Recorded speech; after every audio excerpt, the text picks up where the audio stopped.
Hello, friends. Welcome to Empty Cloud Monastery for another session of Monk Chat, where you have the opportunity to ask any question that you might have on Buddha, Dhamma, and Sangha, or Buddhism in general, to a panel of three monastics tonight. So I have to my right Bhante Sudaso, and to my left, a venerable guest. I have Imala, the abbot of Tilorian Monastery in Belgium, who is now traveling in the USA and spending some time here at Empty Cloud. So whenever you're ready, you can ask, you can type in your questions and we'll try our best to answer them. In the meanwhile, hello to Karen, Richard, Kumu, Joe, good to see you, Julie, Kit, Jayanta, Richard, who says, today's my birthday and I'm grateful to Monk Chat is also on this day. Brilliant. Was it Julie also for us Dhamma today, right? So Anumodana Sadhu, Julie. And good to see Ethan as well. Hello, friend Usha and Anthony. All right, so we have a question from Joe, who says, hello, Bhante. So I assume you're talking about this Bhante. So Bhante is technically gender neutral. Can you please remind me and speak more about what you shared with me about transforming the 5 hindrances? May you abide in happiness always, regardless of how I feel. Great. So I'll just briefly repeat what I had said a few days ago, and then maybe the other venerables can also share some thoughts on dealing with the 5 hindrances. So I just briefly mentioned that each of the 5 hindrances has a positive aspect to it. And one way of dealing with the hindrances is to focus on that positive aspect.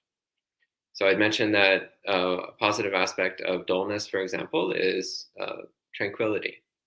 A positive aspect of restlessness is energy. A positive aspect of desire is enthusiasm. A positive aspect of aversion is analysis or critical investigation. And a positive aspect of skeptical doubt is investigation. So this mind of questioning, of wanting to know.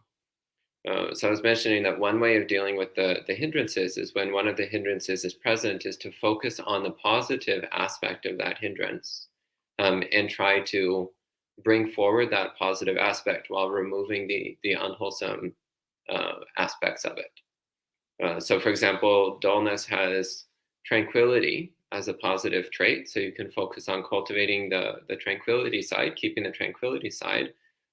But dullness has that blurriness of mind as a problem. So you counteract that by cultivating strong mindfulness and alertness while preserving the peacefulness and tranquility.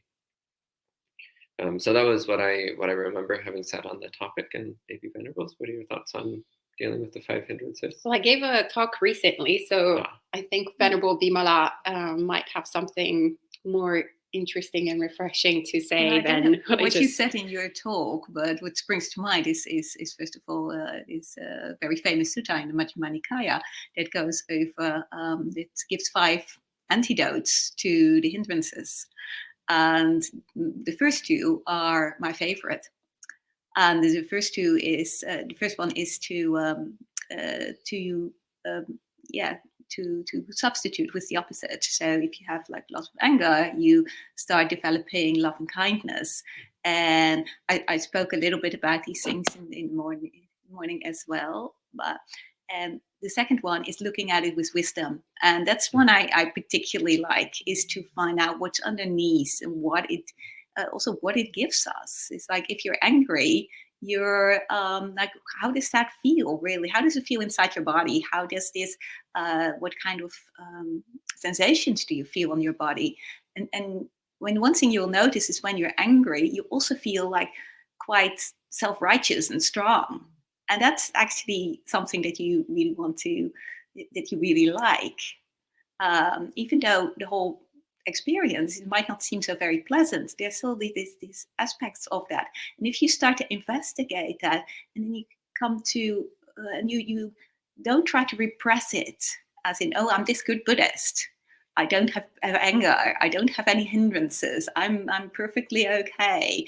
That's one extreme, and the other extreme is this falling together with it and to start to let it go over into also verbal and bodily actions.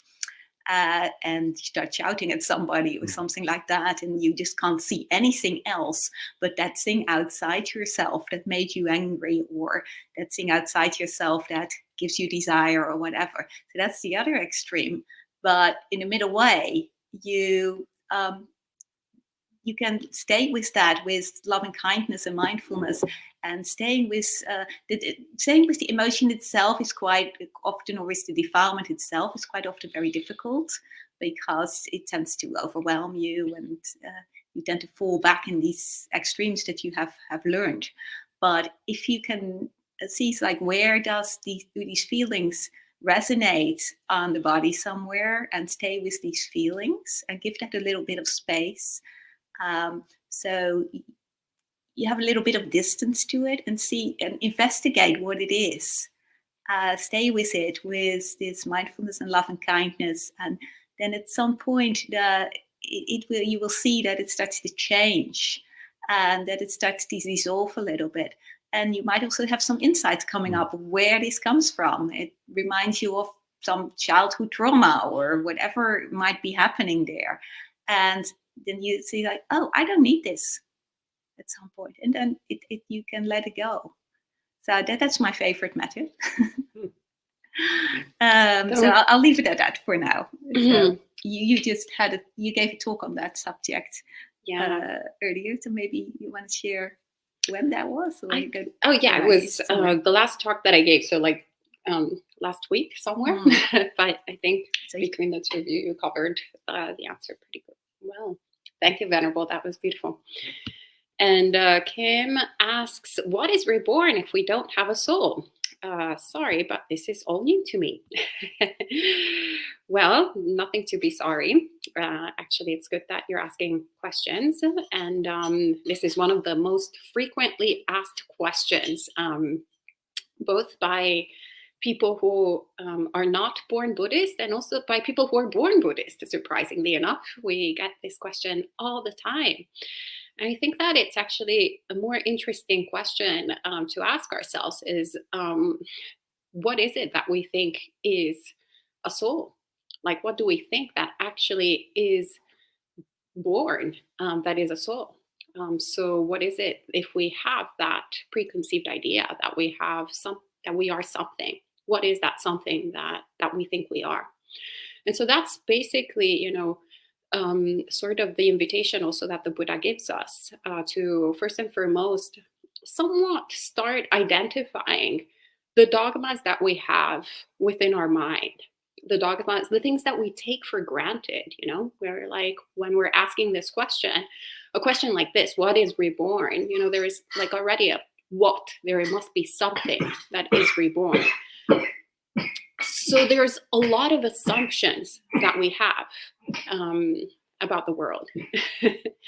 And first and foremost, we need to identify those assumptions and understanding what are the assumptions that are related to ourselves. What is it that we identify as ourselves? Is it this body? What part of the body is what we think we are, right? Is it our hair? Well, good luck for that. Right? Yeah. Is it youth? Well, also good luck with that. What is it that we think we are? Right? And it can be some physical things, but it can also be some identities, some different things that are perhaps immaterial that we take for granted. Like, for example, since I was born, on my documents, it's written Italian everywhere. But now I go back to Italy, now that I've been 15 years in the United States. I'm a little bit of a foreigner who speaks the language, actually not fluently anymore, pretty poorly. I'm bilingual, like goodbye. I speak English poorly, Italian poorly. It's very sad state of existence. Your Pali is pretty good, though. Yeah, I'm improving on my Pali. That's a that's a pro. But yeah, it's very interesting, right? That definition of Italian. I feel very Italian when I'm in the United States, but then I feel like very American when I'm in Italy. So also that is that truly who I am? I mean, it definitely says on my passport, but now I actually have another passport too that says that I'm American. So very difficult to really understand who is this person, what is this. And so we see, the Buddha in the Kachanagotta Sutta encourages to reflect how we are constantly talking about this exists or this doesn't exist. We tend to go from one extreme to the other. But then instead he says, I teach the Dhamma by the middle. So essentially what we think exists, or what we think doesn't exist anymore, it's all the product of different causes and conditions that come into being. So when those causes and conditions are there, then there is this product, right? So when those conditions were there, when I was living in Italy, when I hadn't lived abroad for that long and so forth, well, then the identity, this person is Italian, was very strongly product. It was there, right? But then when the conditions stopped being there, well, the result was this pseudo-Italian, pseudo-American result, right? So that's where we're kind of getting a little bit closer to what we're talking, that it's not something that we can rely upon. It's not something that is solid. It's not something that is fixed, but something that is constantly changing. So one time this body was youthful. Right now it's middle-aged, whatever that means, right? So it's not something that youthful could be relied upon. It's subject to change. So we start understanding that actually even the process of rebirth, it's not really that far away in the future. It's not that we have to wait until the next life, but rather there's always constantly something that dies and that is reborn. And so in every moment, we're having this experience of rebirth and death, death and rebirth, death and rebirth, death and rebirth, death and rebirth. And then what we call birth and death, birth certificate and death certificate, essentially are, kind of just there, that we make a big deal about it, but they're not terribly different than any other moment of birth and death that we are experiencing in every moment. So this is what comes to mind, and I don't know if the other venerables want to add something else. Yeah, I want to say something about the beautiful simile that Ajahn Brahm is always given as an answer to such things. And he gives the simile of a mango. And so in a mango, there's this big pit, and you put it in the ground in fertile soil, and out comes a tree. And then that tree will have new mangoes. So you don't get bananas or apples, or you get something else, you get new mangoes. And that new mango looks pretty much the same as the old one that you put in the ground, but it's not entirely the same. It's a little bit different, but it's still a mango. And it has all that information of a mango. It tastes the same. So can you say that the new mango is a reincarnation of the old one, or rebirth? That you can't really. There's information that has gone across, and that's the information of that entire tree with all the new mangoes was in that seed, but it's not a reincarnation one of the other. So that's how he sort of explains the concept of rebirth, what goes on. Great, thank you, Venerable.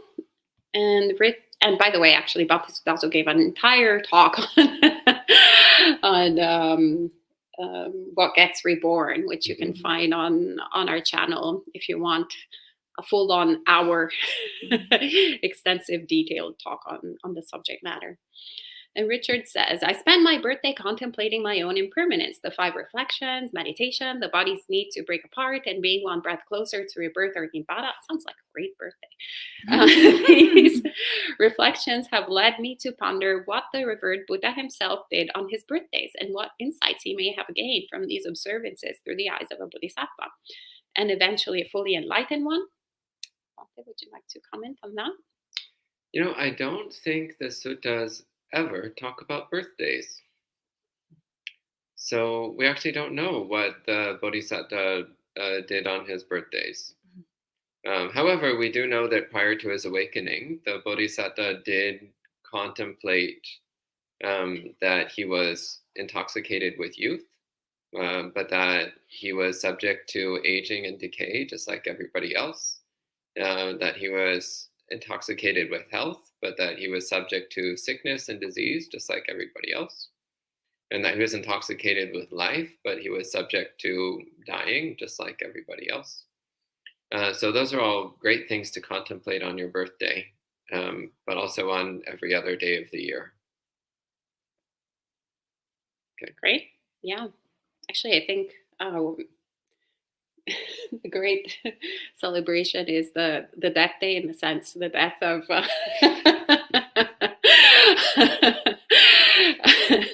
like there's no more coming into the state of existence. Yeah. Well, exactly. We celebrate all of them. So, but I think the most important day was the day of his enlightenment. Exactly, the death day, in the sense of the death of where it's over finally. There is no coming back to this samsara. Right? It could also be called the birthday, in that it's the birth of an awakened being. But actually, what we do sometimes call our birthday is the day that we received full ordination. So that's what in some places in the canon that's called the noble birth, is the day that we receive full ordination. So it's actually much more important than the day our body was born.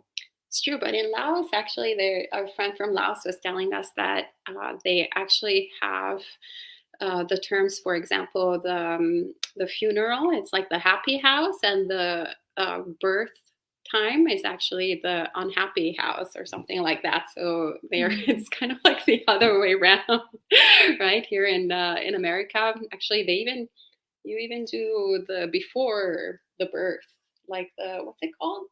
There's baby shower thing. We don't have it in Italy, so I don't remember. Gender reveal kind of thing. No, they do it before. You're American, you know. There's a sprinkle, there's a baby shower, there's a gender reveal. Okay. Okay, yeah, lots of wow. Wow. I mean, over the top. No, in Italy, we just wait until like the baby is born. Actually, I remember my mom was making this comment that it was really like bad, sort of, how do you say? Bad luck to like celebrate the birth before the birth was happening, because you never know. So I think Italians have this like a little bit sort of superstitious way of going about it, like first wait that it's born and then you celebrate. But still, the emphasis is once again on celebrating birth as if it's this really great thing.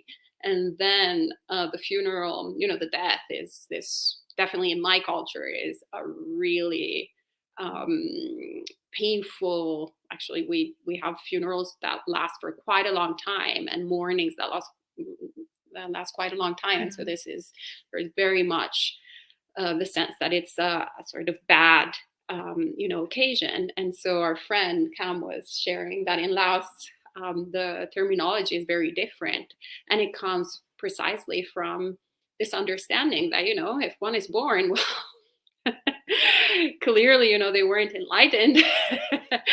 So it's not something really to celebrate, because it's entering once again in this state of dukkha, in this samsaric journey. So it's kind of like, not really the best. And there's a different exception. You failed. You've got to experience a lot of dukkha again.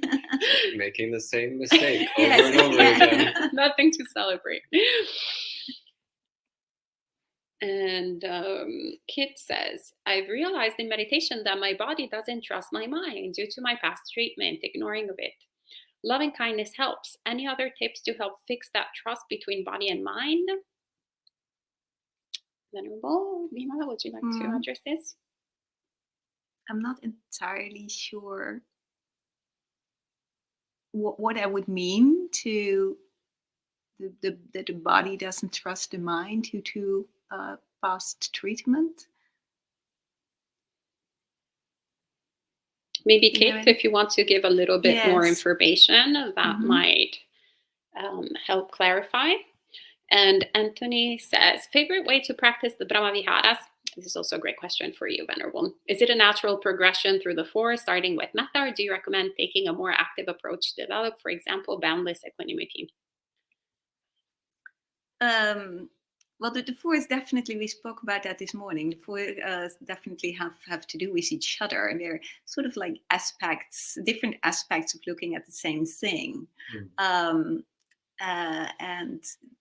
they basically all go together. But metta is, I think, the most easiest one, because you tend to have a distance in some way to the object of metta, the object of the love and kindness. And it's although, like, we also have these practices, especially in Visuddhimagga, where it starts with having metta to oneself, but it's more that the way we have to understand that, you can understand it in two ways. How it's practiced in the West is quite often is that we're feeling that we don't love ourselves, so we hate ourselves, and therefore we have to develop this love and kindness to ourselves. While originally, what I think it actually meant is to see is that we already love ourselves, because if something is threatening to us, we protect ourselves immediately. There's this self-love is already in there, but we have to rediscover it. And then when we feel that, we can also start looking at, it's very natural to have also this love for people that are close to you. And to your family, your friends, etc. But you also start to spread it to have that same unconditional love to everybody slowly. I think that is a much easier practice than for instance, Karuna, which is the second one, which has more, you connect more with the suffering of other people through the compassion and empathy towards their suffering. So that's a bit more difficult. So, mudita, sympathetic joy. I'm not sure if I like that translation, but I'm lacking another one at the moment. But so, for instance, I gave the example this morning also. If you really want this promotion and your colleague gets it instead, are you still going to be really happy for them, or is that going to be a bit difficult? So there you can develop and see how much mudita you have. If you're like, oh wow, my colleague has this thing that I really wanted, but wow, it's wonderful that they have it, and you don't have any jealousy, then that's a very good way of going about it. But like I already mentioned, it's like this is the opposite actually of jealousy. So they all have their opposites. So metta is the opposite of anger and ill will. Karuna, I'm not sure how I would phrase that, but it's because you're connecting also to the suffering of other beings. It is a little bit opposite of against selfless or selfish kind of emotions. And then the last one, upekkha. When I first started in a Goenka tradition, and it was translated as equanimity, and that we had to develop that, I didn't understand that properly. I thought it was sort of like some state of complete emotionlessness. But that's not what it really meant by upekkha. Upekkha has this metta, karuna, mudita in it as well. It's not that if you see you're walking down the street and you see somebody beating an animal, for instance, that you just go like, oh, well, I have no emotions towards that. I'm equanimous. It doesn't work that way. It is this you can do something about it, but without getting angry and negative towards this person who's doing that, but also seeing that they're hurting themselves, and they're not just hurting the animal, they're hurting themselves as well. And so you help and you step in and you do what needs to be done, but with this love or love and kindness in there as well. So I think that's all I want to say about it with Venerables. Beautiful. I think Good. that's Mhm. perfect. Thank you, Venerable. And Joseph had a follow-up for Bhante Sudhaso. Could you clarify what you were saying regarding aversion's virtue? Yeah, so the mind of aversion, it's constantly trying to pick out details to hate. So it's constantly trying to find negative things to fixate on. So there's a sharpness and a precision that tends to accompany an aversive mind. And that's actually a useful quality if it's directed in accordance with wisdom. So, for example, paying attention to the drawbacks of sensuality, or paying attention to the discomfort of one's own unwholesome mind states. Actually, if you notice your mind is full of aversion, well, then start hating that aversion. Notice how painful and uncomfortable it is to be in a state of aversion, and you'll start to get disgusted with your own disgust. You'll start to hate your own hatred, and then it becomes self-destructive. Like it destroys itself. That aversive mind state will destroy itself. Because when we start to realize how painful it is to be aversive, then naturally we start letting go of it and start dropping it. And aversion also, it can be used as a starting point to developing genuine disenchantment and dispassion. Again, paying attention to the drawbacks of desire and attachment towards particular objects or experiences. Then the mind can start to let go of its desire and attachment. But that does have to be done carefully because we're not trying to hate anything in particular. Actually, there's a question up next about the 32 parts meditation. And people sometimes misinterpret that as trying to hate your body, but actually we're not trying to hate the body. We're just trying to be peaceful towards the body. So when using aversion, when starting from a mind state of aversion, we want to keep that sharp, precise, refined attention to the drawbacks of things while dropping the hostility and negativity and grumpiness of the aversive mind.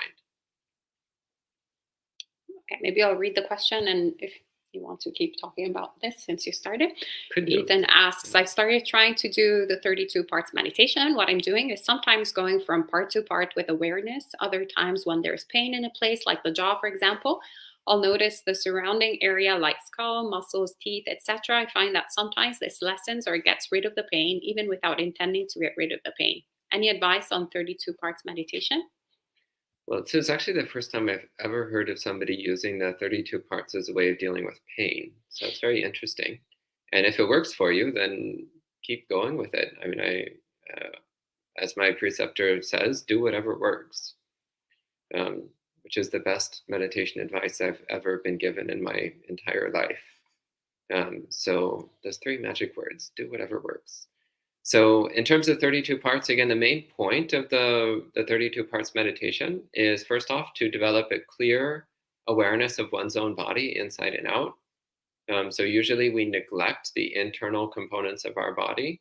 So one point of the 32 parts is to bring full awareness to the inside of the body in all of its aspects. And the other point is to develop a neutral mind towards bodies. So normally we have either desire towards bodies, so fixating on the attractiveness of bodies, or we have aversion towards bodies, fixating on the grossness of bodies. But through the 32 parts meditation, we're trying to see the body as it actually is, which is a collection of organic materials which all fit together to make this thing, this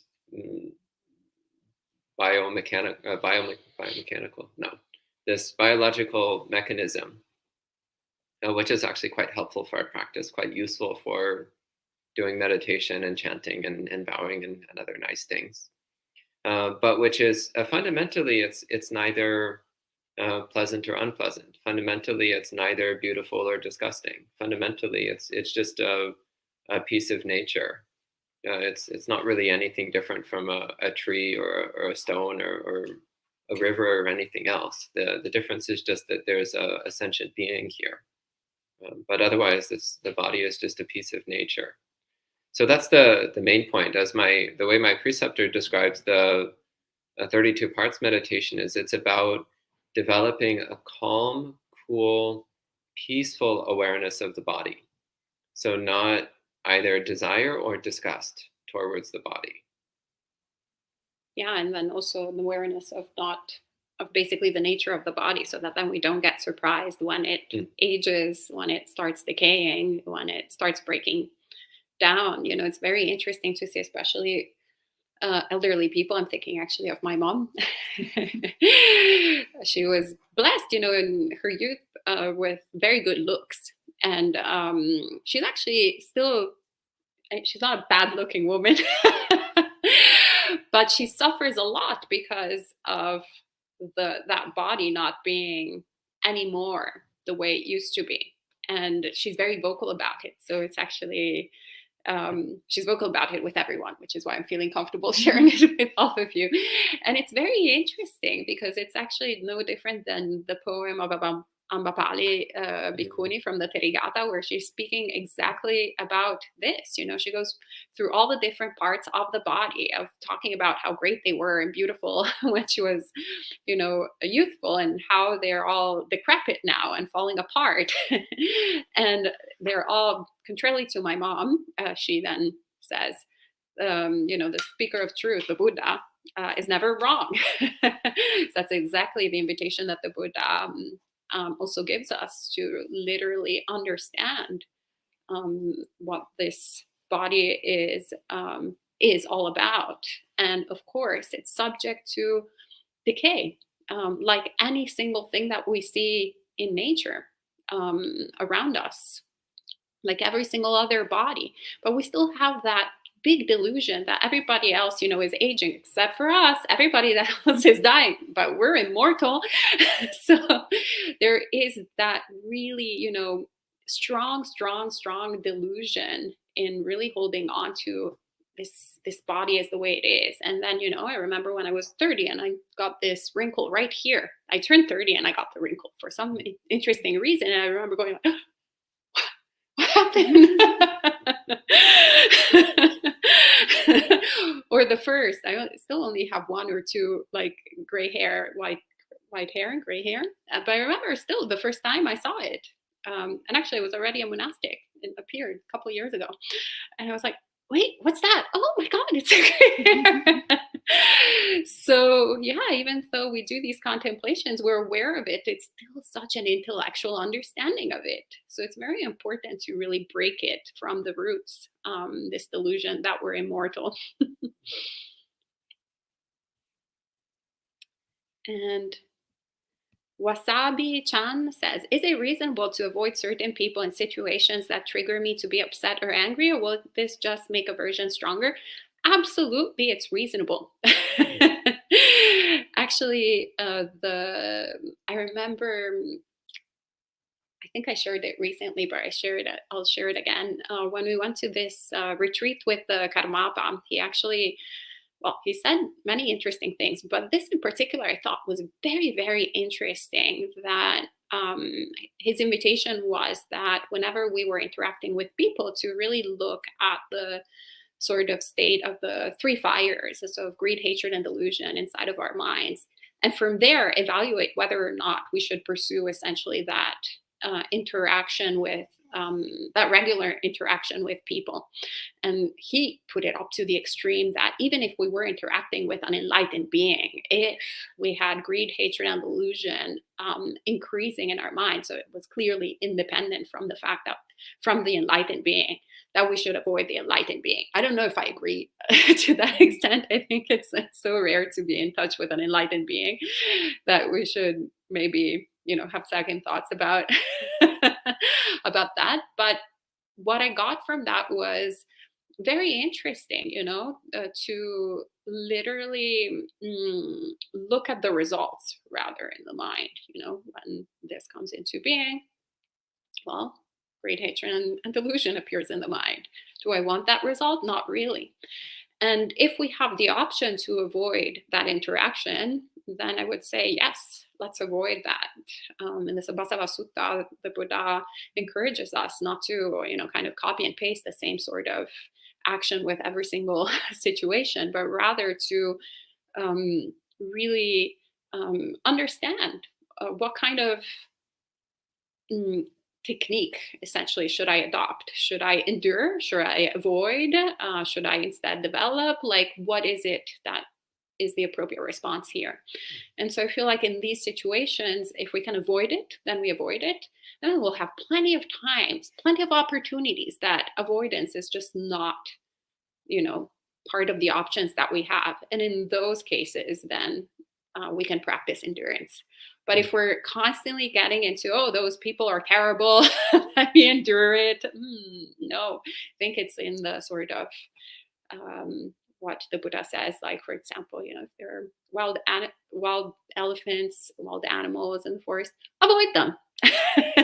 There's a poisonous serpent. Yeah, avoid the poisonous serpent. And not to get into trouble voluntarily. I don't know if the other venerables have approved also by the other venerables. 3 out of 3. And Eternal Crusade. That's a very intense name. Eternal Crusade. Is it true that the Buddha teaches that soldiers and actors will go to hell? Have you heard about that? Actors? There's a sutta that... I know the sutta they're talking about. Ben, would you like to go for it? Yes. Well, first off, that's not quite what the sutta says. So the one about soldiers is actually a little more straightforward. So I'll talk about that one first. So there was a soldier who went to the Buddha and said, my teachers have told me that if I fight well in battle and I slay my enemies and I die with courage, then I'll be reborn in the heaven of the valiant soldiers or something. And he's like, is this true? And the Buddha says, yeah, don't ask me. You really don't want to know. And of course, the soldier persists and asks 3 times. And finally, the Buddha's like, okay, no. And he tells the person that, well, naturally, if you kill living beings, then you're making bad karma. And if you make enough unwholesome karma, then that can lead to rebirth in hell. And deliberately killing other human beings is some of the worst karma you can do as a human being. It's really, really bad to kill other people. And the Buddha went further and he said, and if you have the wrong view that killing other people is wholesome, then that wrong view is also really bad karma. And acting based upon that wrong view makes the karma even worse. So then you add it all together, and deliberately killing other sentient beings, really bad. Believing that killing other sentient beings is good, really bad. Acting upon that wrong view that killing sentient beings is good, bad. So you're triply wrong, and there's a very good chance you're going to wind up being reborn in hell. So long story short, don't be a soldier. That one is pretty universally in the category of wrong livelihood. So not to be done. Actors, on the other hand, there was a similar case where an actor went to the Buddha and similarly asked where actors go after death. And interestingly enough, the Buddha said, if you are doing your performances with the wish, may my performance increase the greed, hatred, and delusion of the audience, then that is unwholesome karma. So in other words, being an actor is not inherently unwholesome. Doing performances is not inherently unwholesome. What is unwholesome is doing an activity with the deliberate intention of trying to make the people more defiled and delusional. That's a problem. So it comes down to your motivation as an actor. So it's the soldier case is a bit more clear-cut, but the actor one is a bit more nuanced. It has to do with your motivation. That's what I remember of these suttas anyway. Great, yes. I'd like to add a little story from Ajahn Chah, because there was this soldier that that came to him, because there was a war going on at the time in Thailand against the communists.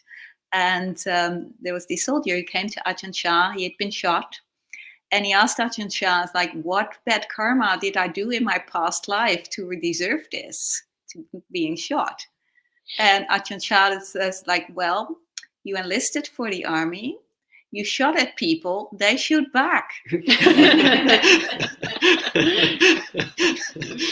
Surprise. So, yeah, karma is not just about past life, it's also in this life. Yeah. Or past lives within this life. Yeah. And Julie says, from the Sabasava Sutta, quote, by not attending to things unfit for attention and by attending to things fit for attention, unarisen taints do not arise in them, and arisen taints are abandoned. Venerables, can you please explain? Would you like to Which one is tackle it? this? Not attending to things. Unfit for attention by attending to things fit for basically what we attention? just already spoke about. So yeah, I don't know if that was unclear, but yeah, if you go somewhere that you know are going to arise a lot of anger in you or a lot of desire in you, and then just don't do it. Avoid that. Basically, that's and also if one thing that that my teacher quite often brings up is that sometimes if you find out what it is exactly that you're paying attention to make certain defilements arise, then look for something that's the opposite. Look for something that's ugly. For instance, if you have a lot of lust for a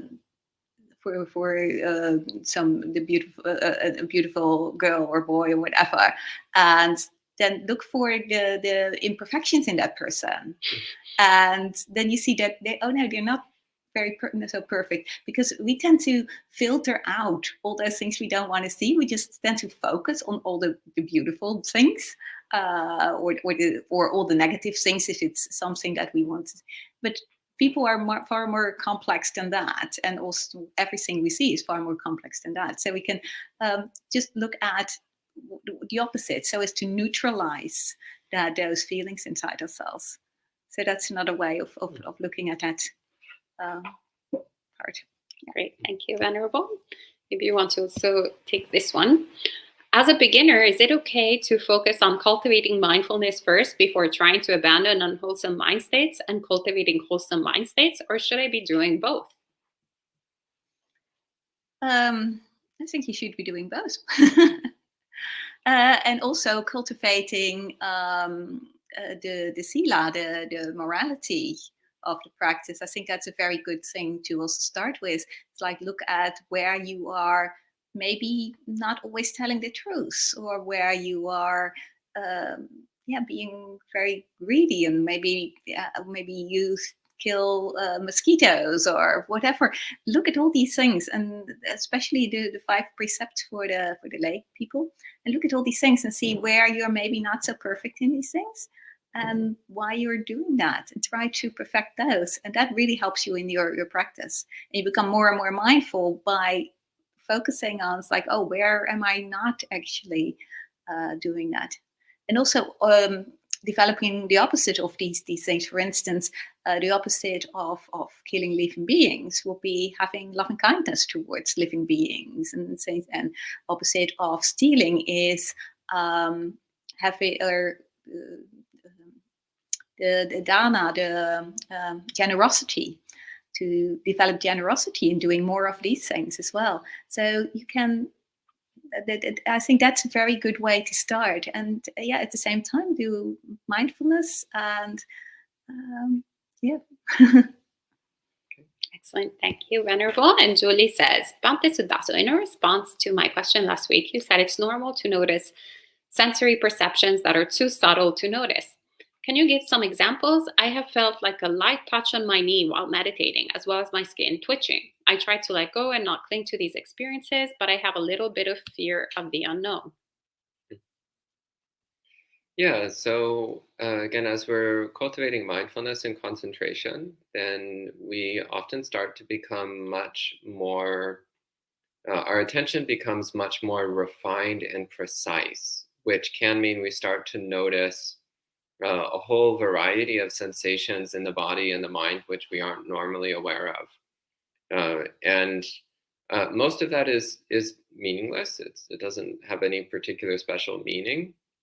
It's just aspects of our experience which are actually going on pretty much all the time. We just normally don't notice because we're kind of half asleep most of the time, and also that we usually only notice very strong, very obvious sensations.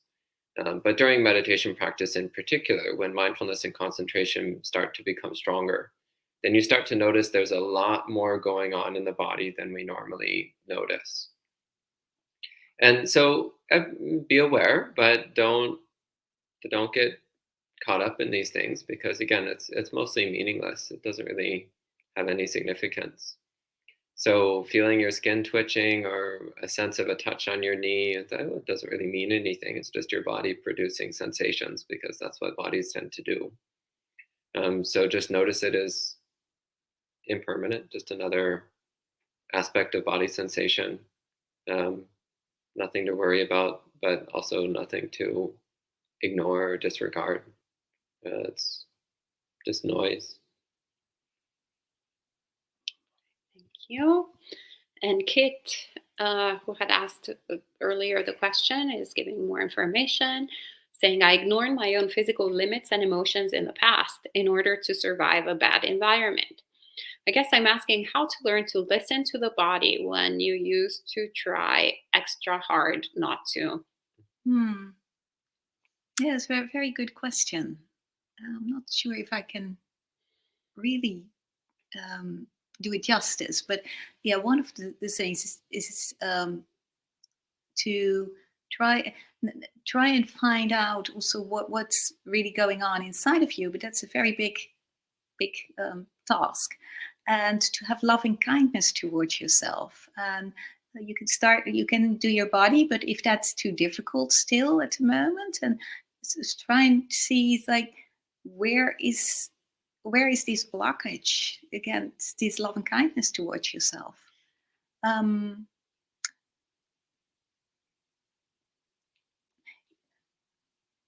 Yeah, I think this is one of those questions that I find difficult to answer on a medium like this. I'd like to like sit with you and talk with you, so I get a bit more of understanding of what exactly is going on, rather than the generalization of that what you're. So I find it a little bit difficult.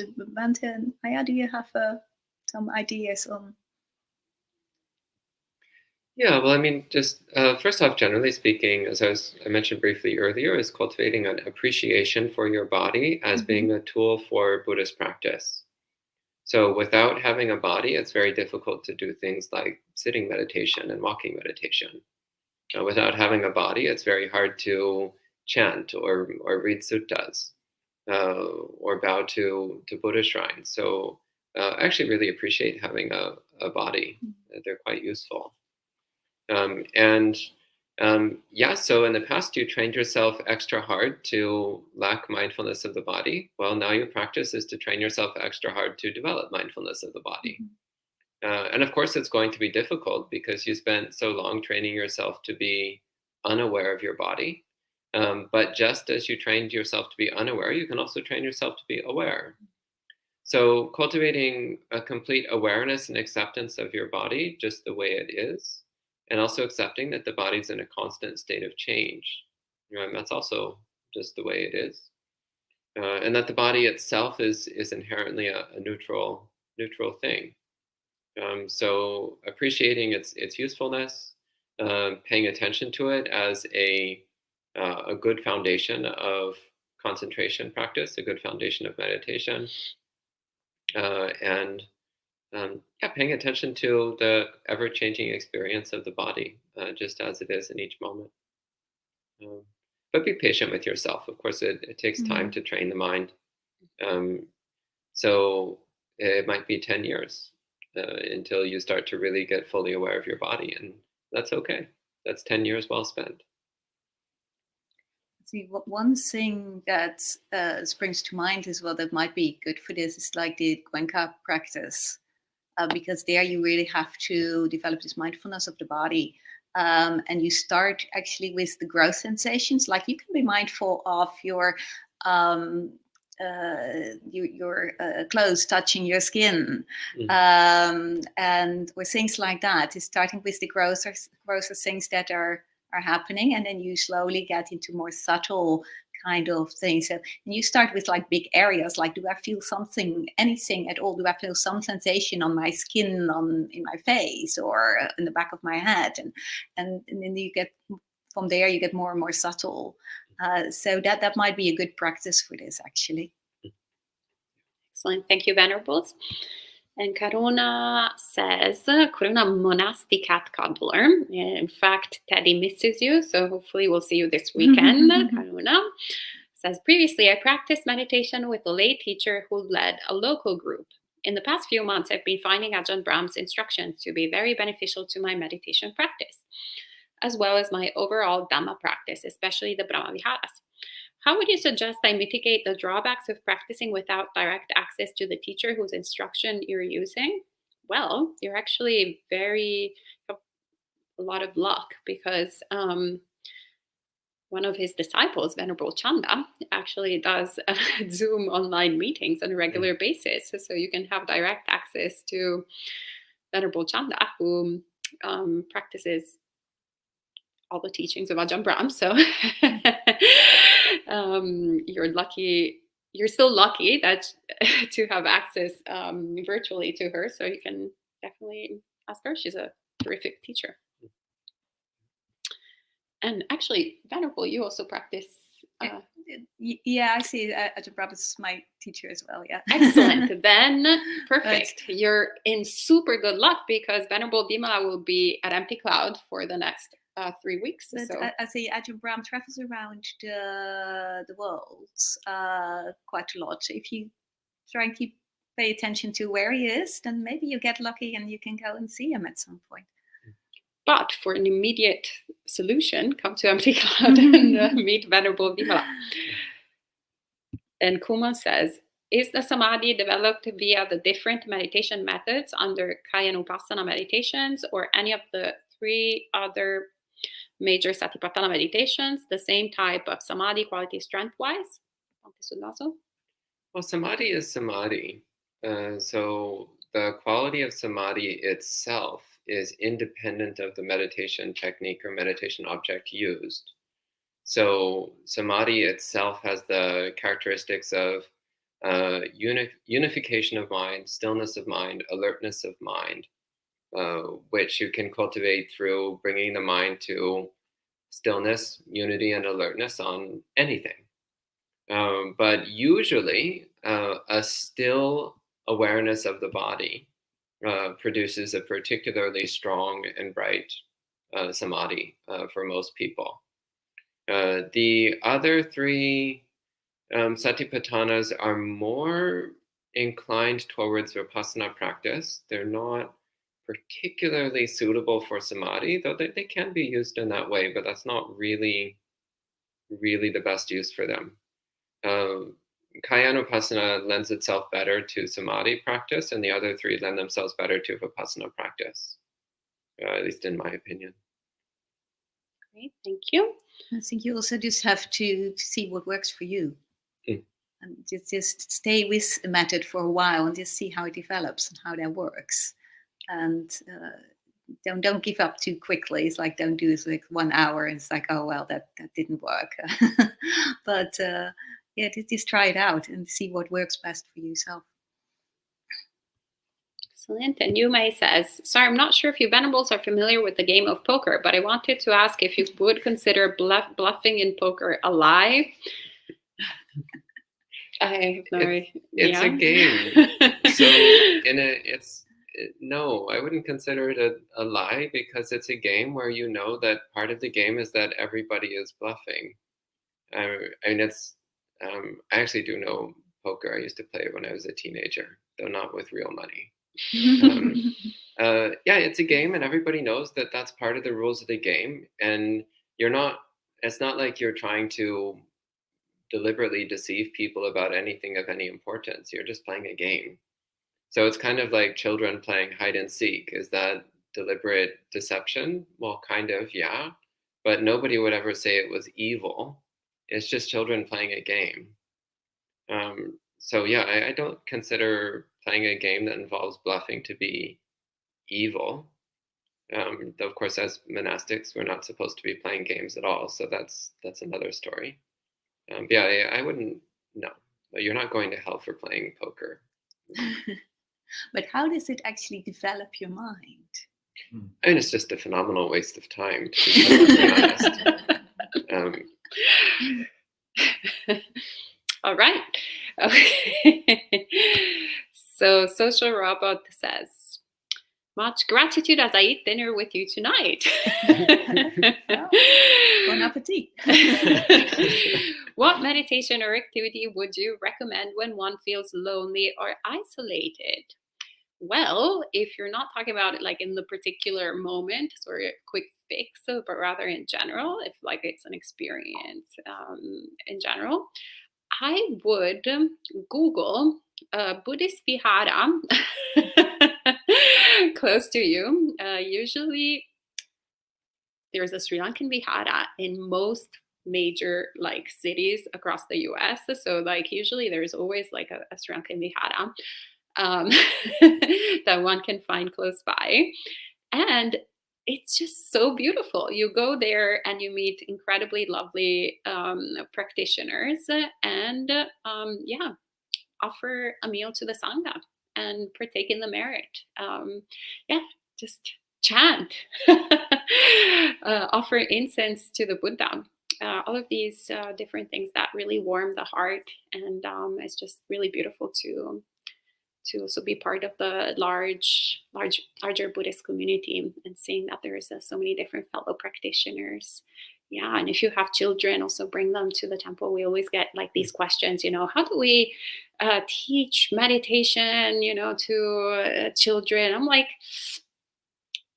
instead of like getting all these children to do all these different kind of activities that can be a little bit too neurotic, especially in the West. I see, so my nephews, he has like 50 different activities that he does, like plus school and Kumon and this and that. I mean, like to add another activity, I feel like it's too much. But when he comes to the temple and we actually give him no activities, then he naturally like comes. He was loving like all the bowing and making offerings, and then he was like voluntarily waking up for meditation, coming to puja, right? 8 years old. It was quite impressive. So yeah, I feel like we can see that it's just everybody's really happy in traditional Buddhist temples. So yeah, try it out. And if the service is in Sinhala or in Thai, even better. So then we stop getting too brainy about the Dhamma and we actually like start cultivating more the heart of Dhamma. And Joe says, Venerables, in regard to acting and making art that stirs passions, what would be good remedial actions that elude that negative karma? Venerable Bima, do you want to address that?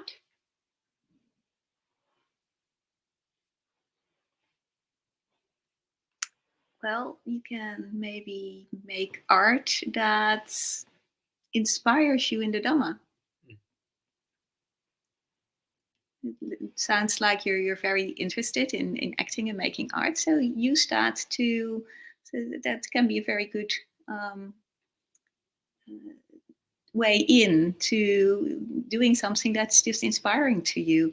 So yeah.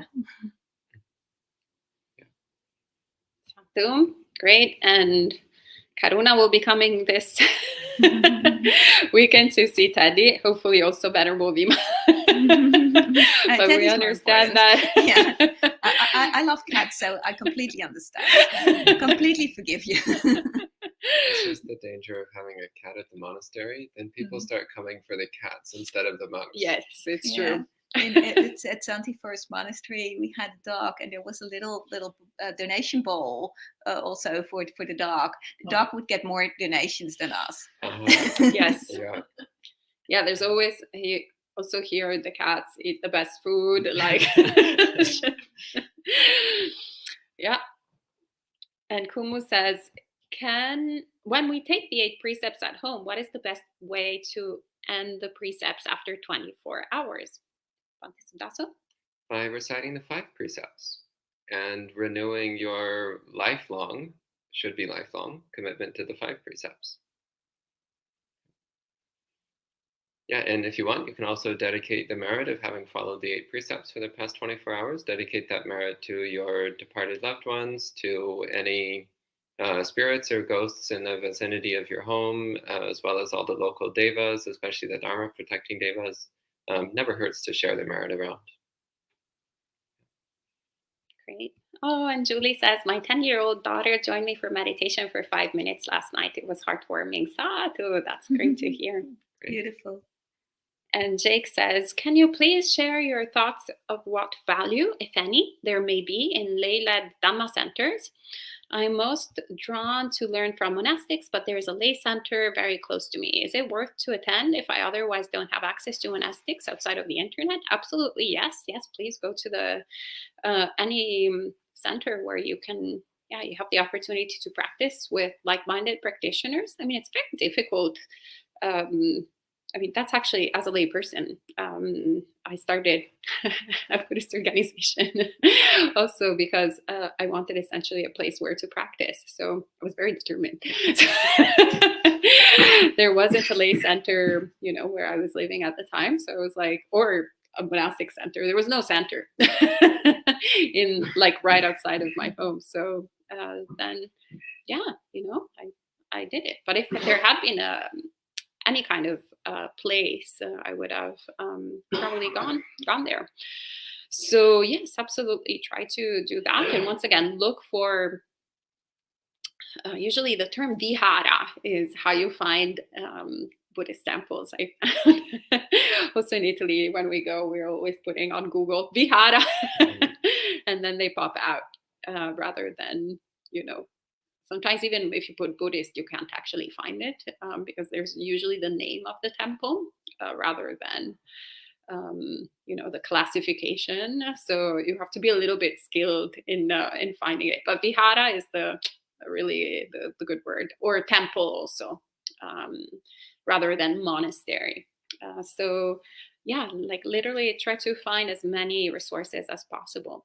And in particular, there can be, in terms of lay centers, there can be some sketchy things in Buddhism in general. So if you are unsure and you want to send us an email, we're happy to give advice on whether or not it's a reliable place. Because sometimes, unfortunately, also in Buddhism, we have a few cults here and there, and it can be a little bit then disappointing to enter one of them unknowingly.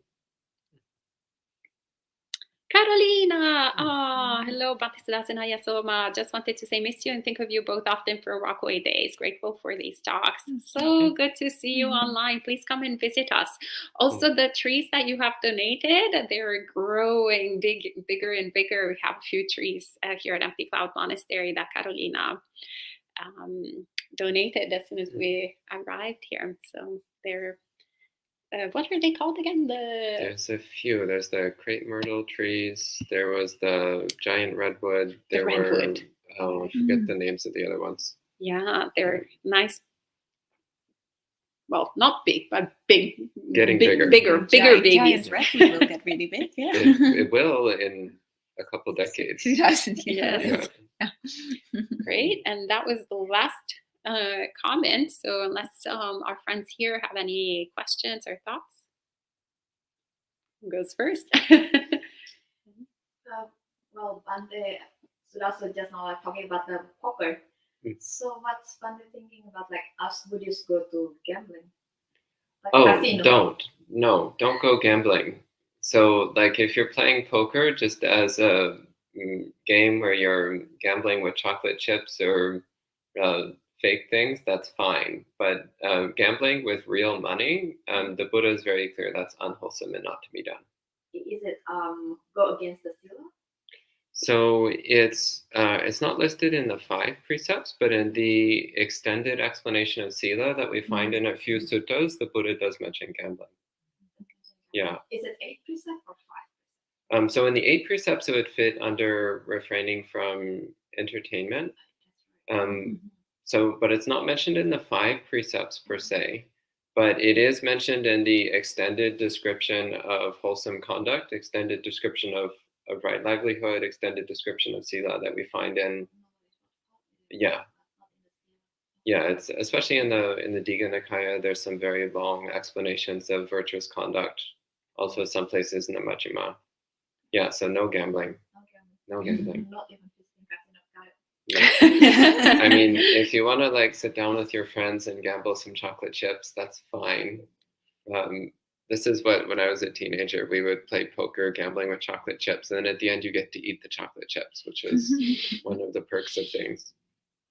But it was all very lighthearted. It's not like going to a casino. Yeah. And Ranga, you had something in mind? Earlier in the stream, Bhante Sudasa shared the most helpful meditation advice his teacher gave him: do whatever works, which goes straight to the heart for me. Yes. And I would wonder if the other venerables would share the most helpful advice that their teacher would give. Well, that's actually the one that I've already given, is to look for the, if like there's any emotions or things coming up or defilements coming up, to look for the resonance in the body, and to stay with that, with the love and kindness. That's been the most helpful practice for me. But Ajahn Brahm also says that most helpful.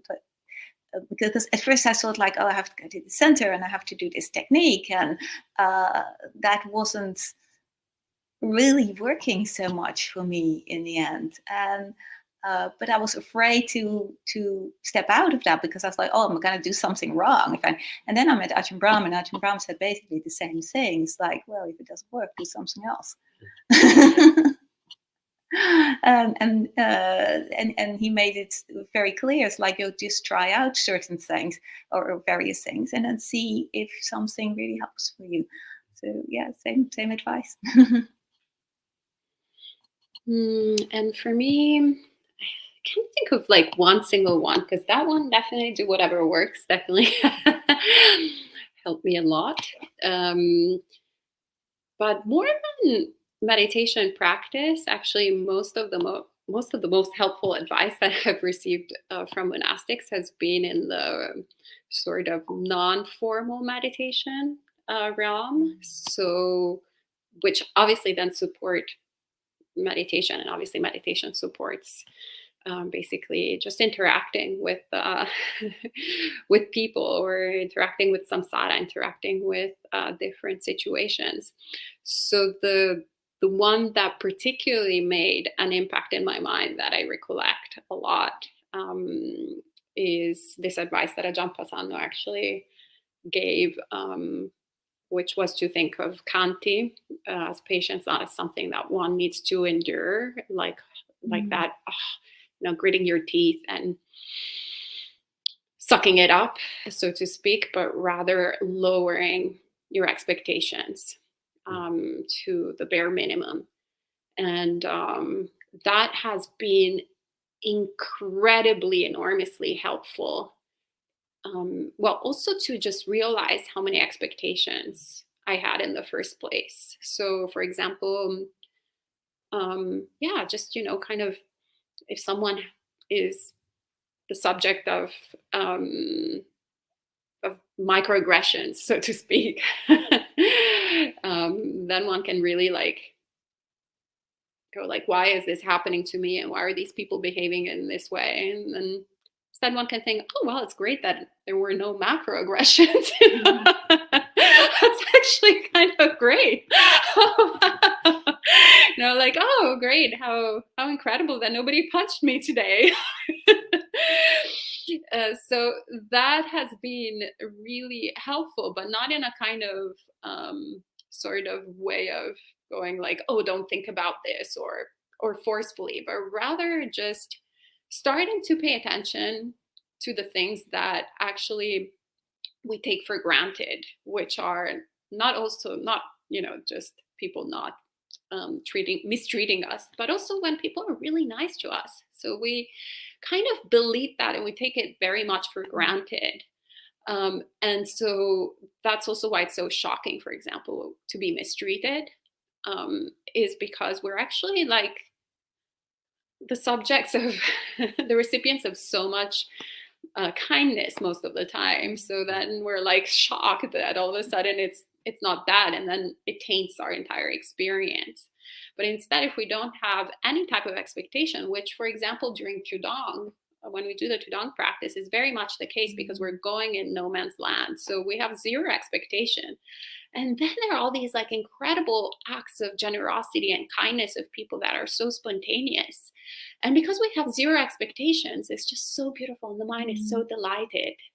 And, even if we only get a loaf of bread, we're like, wow, there's a loaf of bread. It's incredible that we got, a loaf of bread. Or even if it's a slice of bread, like anything at all is remarkable, instead of going, oh, those people only brought us bread, it's a little bit different.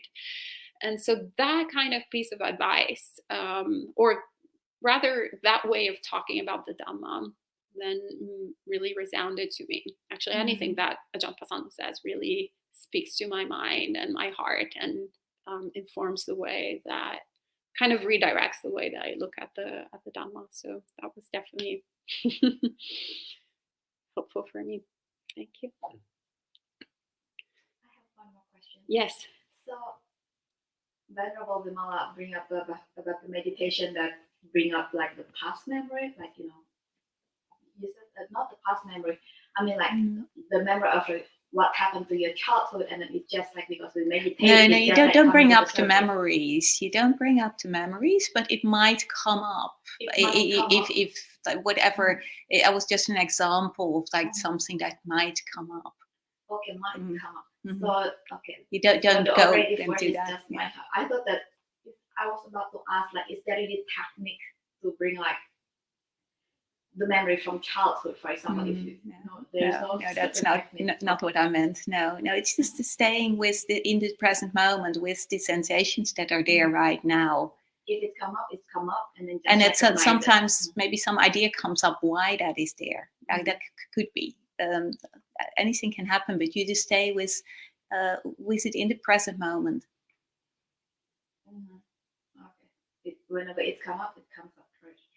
Yeah, but it's not really an important thing. But that's quite often. It's like some idea comes up why it's there, and then you can drop it and go, oh, I didn't need that. Yeah. Great. And TJ has a question. Which link in the 12 links of Paticca Samuppada do greed, hatred, and delusion belong to? Venerable. So that's one. Well, technically, all three of them fit in Avijja, the very first one.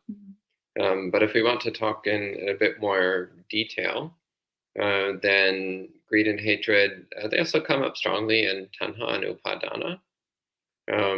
But actually, they can be found in to some degree or another pretty much all throughout the entire cycle, to be honest. But those are the places where they're particularly noticeable. So in Avijja, Tanha, and Upadana.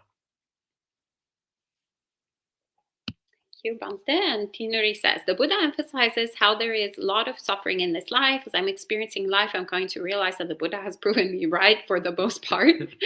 As a laywoman, I'm contemplating what I'm chasing after. But according to the Buddha, how can one view seeing things more in a positive, happy way instead of just viewing things in a negative way?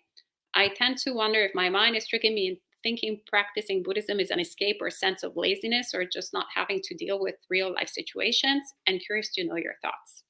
Venerable Vimala? There's quite a lot in there. I'll just pick out a bit of how to, how did you phrase that?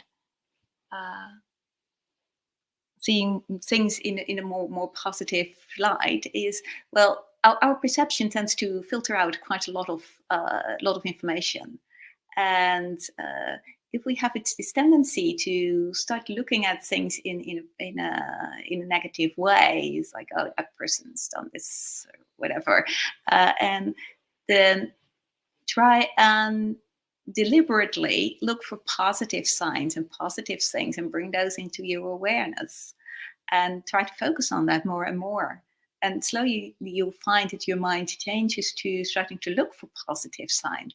And that sort of balances things out. You don't, it's not that, like, if they have like negative traits, it's not that they're gone, but if you start to look more and more into the positive side of people, you begin to appreciate them more and have more this love and kindness towards them. And then that can change your whole outlook on actually on everything. I like this. There's one book from Ajahn Sucitto, which is about how to deal with the inner tyrant. And that's basically that thing that always looks for faults in everything and everything around and everybody around us, and as well as in ourselves. So that's a very good book I would advise on reading. It's quite funny. And yes, it's also about just recognizing this tendency of the mind to be fault finding, and to deliberately making steps to look for the more positive things, and then you automatically find that starts to change things. Yeah. Also, just zeroing in on what you said about not having to deal with real life situations. I'm a bit curious what you mean by that. And that Buddhism isn't an escape from anything. Buddhism is actually learning how to train the mind to be completely present and completely wholesome with any situation. And people sometimes think that monastic life is a way of escaping your problems, but yeah, wow, I wish it was that easy. It's really facing yourself. Yeah. And that's the difficult part. Yeah, monastic life is actually stripping away all the things that we use to distract ourselves from our own problems. And actually, one of my favorite quotes was somebody had asked his senior monastic, what's the most difficult thing about monastic life? And they answered, living with other monastics. Facts. I mean, love I you. see some Venerable. Because actually, like, you realize that you're actually not running away from anything.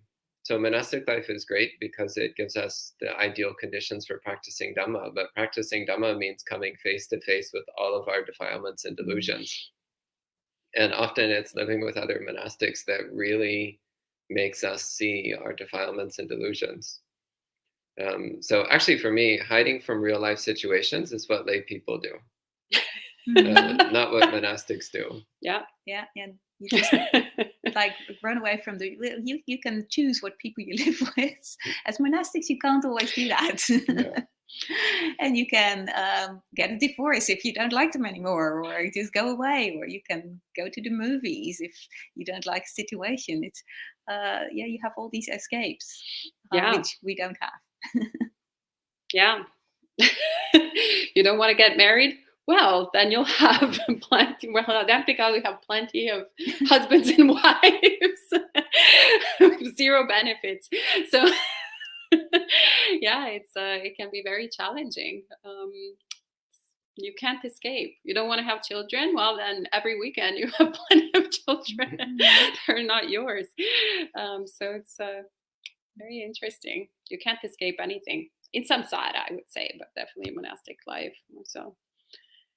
And Sood said, dear Venerables, why are kilesas so hard to get rid of? Did the Buddha say anything about this? Yes, we've been around since discoverable beginning. And do we have those strong habits? I mean, you can see even if we get like a kind of fairly new habit within this life, like the habit of smoking, how difficult it is to quit smoking for people. Any type of habit is very difficult. Even the habit of drawing, if you start drawing for a while and then you really like drawing, or the habit of scrolling on Facebook or whatever it is, it's just really difficult to remove habits. But in particular, like the habit of anger, for example, we've been practicing that. We've been having that habit for quite a long time and nurturing it, and we don't fully understand it. So in particular, for example, anger can be very tricky. That's why the Buddha talks about it as the honey tip with the poisoned root. So why do we keep pursuing anger? Because it's delicious. It's really sweet, especially if you're right. Wow, that's like a particular exquisite flavor. Well, if you're angry, you always think you're right. That's true, but there are some that are kind of like objectively right. Like, for example, if someone is oppressing you and there's like, like a kind of also social justice thing about it. Or if you see someone who's being oppressed and you're like, yeah, I'm standing, for it's like a particularly satisfying, like the righteous indignation is particularly satisfying. And so there's definitely that, that honey tip, but then there's that poison root, which is why obviously we also don't like it. And we objectively go, okay, well, how do I get rid of this, terrible situation? But we don't fully understand the gratification, the danger. And then when we're looking for an escape, we go back to the same predicament. So this is what gets us stuck with in anything, basically, in samsara, is that we think that we're trying something new, or like we're clever. Oh, like, let me try this, new thing. It can be also, example, like I used to live in Italy, so I was like, let me try something new. Let me go to the UK, and like, let me try something new. Let me go to the United States. So like we think that it's a different thing, but it's always the same thing, and it's the same, with all our kilesas. We're trying to escape from them. But we're basically repeating the same predicament. And so we reinforce the habit because we also don't fully understand even the gratification, nor the danger fully. And with greed, of course, as well. And then delusion, well, we're completely ignorant of how any of this is happening. And that keeps us like this nice big jumble mess. So yeah, what did the Buddha say? Did the Buddha say anything about this? Yes, the entire Pali Canon is all about how all of this mess comes into being. And actually it pretty much says the same thing over and over again in different flavors, with the hope that eventually we'll get it. Like, okay, didn't get it this time, maybe this time. How about I say it in this way? How about I say it in this other way? And out of really like incredible compassion, really explaining the Dhamma for all of us to be able to get out of this. And TJ says, would the 4 Brahma Viharas go along well with the Sangha Vatu for sustaining a favorable relationship? Yes. Yes. Yeah. Okay. Yep. And maybe you can get all of TJ's questions. Would you consider Dhamma Vichaya Spanya in the 7 Bhujangas? Yep. Zen answers. Well, they're easy questions. In your point of view, does Panya tend to come with Samadhi and a set of Kusala Dhamma factors, such as the most sets of the 37 Bodhipakya Dhammas? Yeah, this I'm not understanding what they're asking. Does Panya tend to come with Samadhi and a set of Kusala Dhamma factors, such as most sets of... Well, I mean, the Buddha talked about Samadhi and Panya a lot as being 2 of the critical components of awakening. So yeah, it's natural that they come together in a lot of the Buddha's lists. So without Samadhi, you can never have deep Panya. And without Panya, then Samadhi is ultimately meaningless. So of course the Buddha very, very often put these 2 together. And Ranga, you have something on your mind? Oh, okay. I saw visions. And Hasanta says, Venerable SL, a random question. Why do you think the Buddha did not replace Sariputta Moggallana's chief disciples in Mahaparinibbana Sutta? Venerable Vimala? Well, he had his reasons, obviously. I don't know, actually. Was it necessary? It probably wasn't necessary, but I don't know. I didn't know what to. Any of you have any idea?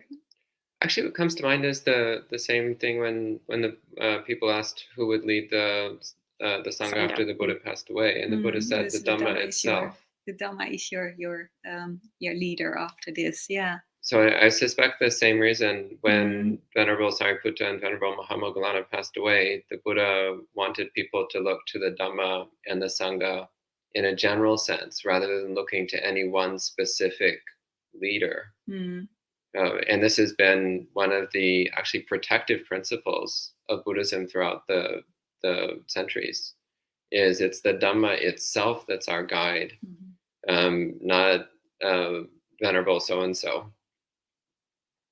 And actually, when we start placing the words of Venerable so-and-so over the Buddha Dhamma itself, then that's when problems happen and scandals happen and things go downhill rapidly. Unfortunately, it happens a lot. Yes. Yep. And Celestino, who's watching from Italy, so quite late at night, Ciao Celestino, says, any expectation comes from cravings, accepting things as they are, or come in the present moment is surely the best. For this purpose, is it right to discern whatever is anicca or illusion? What are your indications, Venerable Bhikkhus and Bhikkhunis? I'm assuming here that bhikkhus is the gender-inclusive masculine plural. Which technically it's very It is, accurate, actually, both in Pali and in Italian. Yeah.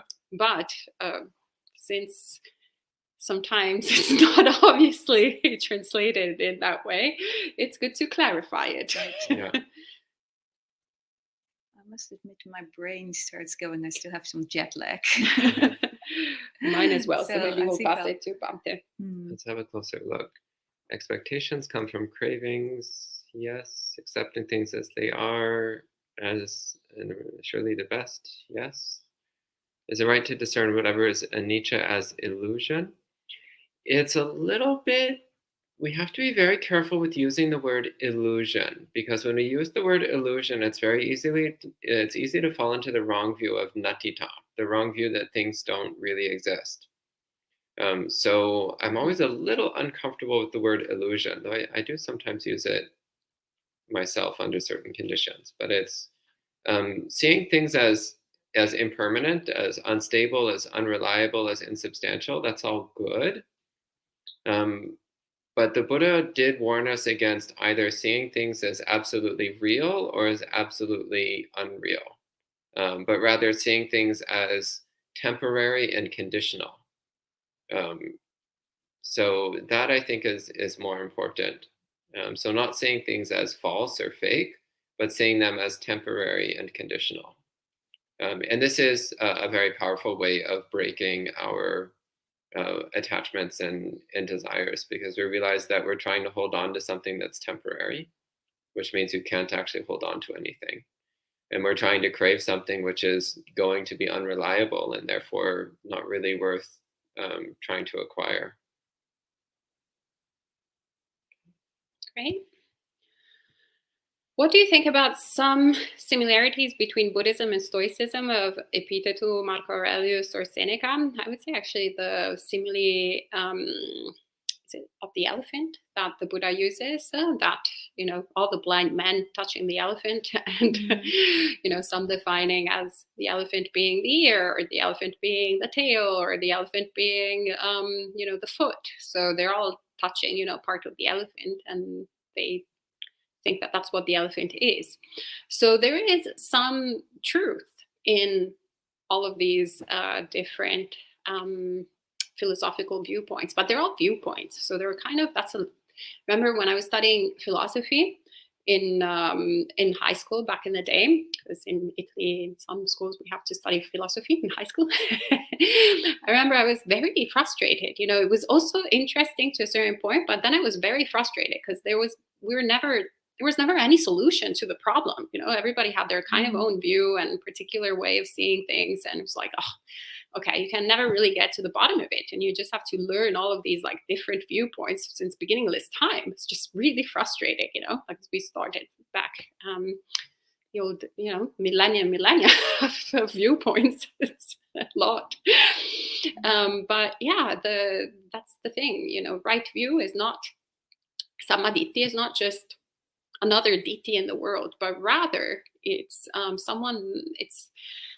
it's the correct understanding of how things are. It's the full elephant. And so, of course, it does contain, the tail that you'll find in a place, and it will contain the ear that you will find in another place, and it will also contain the foot that you'll find in another place. But we can also experience it for ourselves. It's not just some kind of contribution or view in the world. And that is what is so satisfying and beautiful about the Dhamma. It's just so impeccable. Being an aversive type, that's someone who has that fault-finding mind that Venerable Vimala was talking about. That's what created faith in my mind for the Dhamma, not being capable of finding any fault. It's just, it's just incredible. And then you practice it, and you try to prove the Buddha wrong, but you're wrong. It's incredibly satisfying. So much faith, you're like, oh God, I'm such a non-instructed worldling. It's great. And Karuna says, Bhikkhu Bodhi's notes are often difficult for me, but especially in Samyutta Nikaya. Would you consider it worth it to work through the difficult writing to gain greater understanding of the suttas? Venerable Vimala? Just do whatever inspires you. The sutta, like at the time of the Buddha, the Buddha would travel around, give some teachings where he would come, and people would get maybe one or two, maybe a few more teachings in their lifetime, and that's all they'd hear. They didn't have all the 7,000 suttas that we have, or over 7,000 suttas that we have today. So just take it as what is comfortable for you and what you feel inspired to do, and especially do what the suttas point to. In the meditation, the practice of Sila, Samadhi, and Panya. So, it's not necessary to know all these suttas and work through all of them. But personally, I think the Majjhima Nikaya is a very good one. And what I did many years back as a layperson, I took the Majjhima Nikaya and I found all the talks that I could find on the Majjhima Nikaya, and I started with number 1, which is actually not a very good one to start with because it's one of the most difficult ones. But okay, I worked through the whole thing and made notes and listened to all these talks until I really understand it. It took me more than 1 or 2 years to do that. And I find it very, very inspiring, because every time I was listening to this, I felt so uplifted and it's inspired listening to that. So, but you don't have to know all of them. Excellent. Thank you, Venerable. And maybe last 2 questions for Bhante Sudaso. Joe says, is there a Pali word for expectations? And there's a few words which could be translated as expectations, but I think that's kind of beside the point.